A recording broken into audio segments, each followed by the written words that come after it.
পরিবেশ দূষণের জন্য মন্দির হোক আর মসজিদ হোক ধারাবাহিকভাবে রোজ দৈনন্দিন আওয়াজ করাটা বাঞ্ছনীয় নয়। কোনো সময় ঈদ হোক বা দুর্গাপুজো হোক, সেই সময় 2 দিন 1 দিন 5 দিন মাইক বাজুক, সেটা কোনো আমাদের সবাই আমরা মেনে নিই, কিন্তু প্রত্যেক দিন দিনে 5 বার করে পরিবেশ দূষিত হবে। যে শুনতে চায় নাও তাকে শুনতে হবে। ভগবান আমাদের সব দিয়েছে, চোখ বন্ধ করতে পারি, মুখ বন্ধ করতে পারি, বন্ধ করতে পারি না খালি আমাদের কান আর নাক। তো যদি কান বন্ধ করতে পারতাম তাহলে আমার মনে হয় এদেরকে ছেড়ে দেওয়া যেত। প্রত্যেক দিন দিনে 5 বার যদি আমাদের মাইকে শুনতে বাধ্য করা হয়, পরিবেশ দূষিত হয়, তাহলে কিন্তু এটা বন্ধ করার সময় এসছে। ভাবুন তো যদি 5 বার আমরা হনুমান চল্লিশা বা লক্ষ্মীর পাঁচালি পড়তাম, ভালো লাগতো শুনতে। আমরা যতটা সংযত থাকি, বাকি ধর্মের যারা অবলম্বন করছে তাদেরকেও সংযত থাকতে বলবো। ধর্ম নিজের, আপনারা নামাজ পড়ুন, যাই পড়ুন, বাড়িতে বসে পড়ুন, মাইকে অ্যানাউন্স করে পড়ার তো কোনো যৌক্তিকতা দেখতে পাচ্ছি না।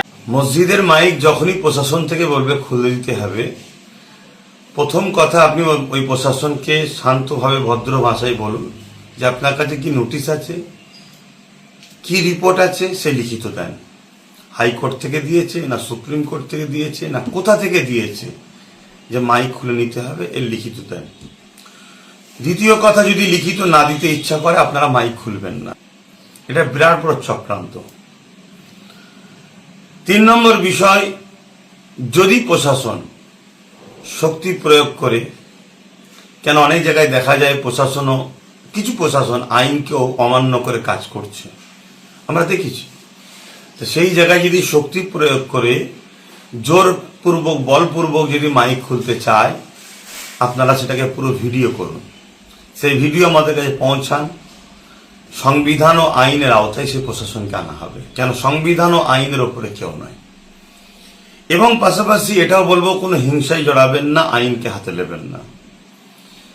এবং শেষ আর একটা কথা বলবো, সেটা হলো এটাই যে আজকে রাজ্য সরকার, বর্তমান যে বিজেপি সরকার আমার পশ্চিম বাংলায় এসেছে, গত সরকার যিনি ছিলেন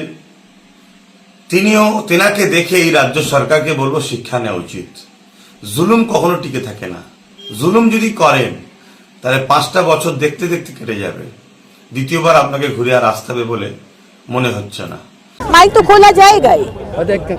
आज 50 डेसिबल के ऊपर अगर आप आवाज करेंगे, अगर आप मंदिर हो, मस्जिद हो, चर्च हो, कहीं भी हो, गुरुद्वारा हो, आपका फंक्शन हो, ब्लड डोनेशन कैंप हो, 50 डेसिबल के ऊपर आवाज लगाकर आप बुजुर्ग को, स्टूडेंट्स को और कुत्ता बिल्ली को, गाय को आप डिस्टर्ब नहीं कर सकते हैं। Strictly it is not allowed. কোনো পুলিশ প্রশাসন যদি বন্ধের কোনো কিছু বলে, আপনি তাদের কাছ থেকে নোটিশ চান যে আপনি মসজিদ কমিটিকে নোটিশ করুন যে আমার নির্দেশ এসে বন্ধ করার, বাকিটা আমরা বুঝে নেব। বন্ধের নির্দেশ সেটা নয়, মেনটেন করার।